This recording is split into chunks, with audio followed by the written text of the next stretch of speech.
நாம் இன்னைக்கு எந்த படத்தை பற்றின ரிவ்யூ பார்க்க போகிறோம் அப்படின்னு பார்த்தீங்கன்னா, மக்களே இன்றைக்கி வந்து நம்ம தீவானா அப்படிங்கிற படத்தை பற்றின ரிவ்யூ தான் பார்க்க போகிறோம். ஸோ ரிவ்யூக்குள்ள போக நம்ம சேனல் சப்ஸ்கிரைப் பண்ணிங்க, அப்படியே லைக்கையும் போட்டு தள்ளிடுங்க. ஸோ இந்த படத்துடைய கதை என்ன அப்படின்னு பார்த்தீங்கன்னா வந்து, நம்ம ஹீரோ வந்து வேலைக்கே போகாமல் வெட்டித்தனமாக சுற்றிட்டு இருக்காரு. முக்கால்வாசி படத்தில் அப்படி தான் காட்டுறாங்க. ஹீரோ எந்த வேலைக்கும் போகாமல் வெட்டித்தனமாக சுற்றுறாரு. இவங்களுக்கு மட்டும் காசு எங்கேருந்து தான் கிடைக்குது. நம்மளாம் வேலைக்கு போனால் செருப்பு கட்டி அடிக்கிறாங்க. சரி, பர்சனலை பற்றி பேச வேண்டாம், கடைக்குள்ளே போவோம். ஸோ அப்படி வேலைக்கு போகாமல் ஊதாரியாக சுற்றிட்டு இருக்காரு. உடனே ஹீரோயினை பார்த்தோன்னே லவ் வந்துடுது. ஹீரோயினை லவ் பண்ணுறாப்புல ஒன் சைடாக ப்ரப்போஸும் பண்ணுறாப்புல, அதை ஹீரோயின் ஏற்றுக்கல. அதுக்கப்புறம் அவங்க லைஃப்பில் என்னென்ன நடந்துச்சு, கடைசியில் இவங்க சேர்ந்தாங்களா இல்லையா அப்படின்னு சொல்லக்கூடிய முழுக்க முழுக்க ஒரு காதல் கதையாக தாங்க இதை மெயினாக வச்சு கொண்டு போக மாதிரி செஞ்சுருக்காங்க. அதாவது ஊதாரித்தனமாக ஹீரோ சுற்றுறாரு அப்படிங்கிறது தான் வந்து கான்செப்டாகவே இருக்குது. அதாவது என்னென்னா, அந்த மாதிரி கதையிலலாம் இதை நம்புற மாதிரி இருக்குது. ஹீரோ வந்து வேலைக்கு போகாமல் இருப்பார், ஆனால் ஹீரோயின் லவ் பண்ணுவாங்க கடைசியில்.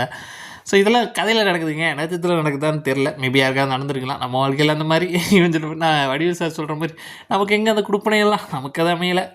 சரி, அதெல்லாம் தூக்கி ஓரமிச்சிட்டு கதையாவது நல்லா இருக்கான்னு பார்த்தீங்கன்னா, இந்த மாதிரி நான் ஏற்கனவே சொன்ன மாதிரி இந்த கதைகள் நிறையா பார்த்துட்டோம். ஸோ இது மாதிரி கதையெல்லாம் வழக்கமாக வந்தது தான். புதுசாக படத்தில் வேறு எதுவும் பெருசாக இல்லை. சரி, இந்த லவ் சீனாகவும் நல்லா இருக்கான்னு பார்த்தா அதுவும் அவ்வளோ ஒரு காலங்க. ஒரு வழக்கமான லவ் ஸ்டோரி மூவி. இது எவ்வளோ ரேட்டிங் கொடுக்கணும்னா 5க்கு வந்து ஒரு 2.2 வேணால் கொடுக்கலாம்.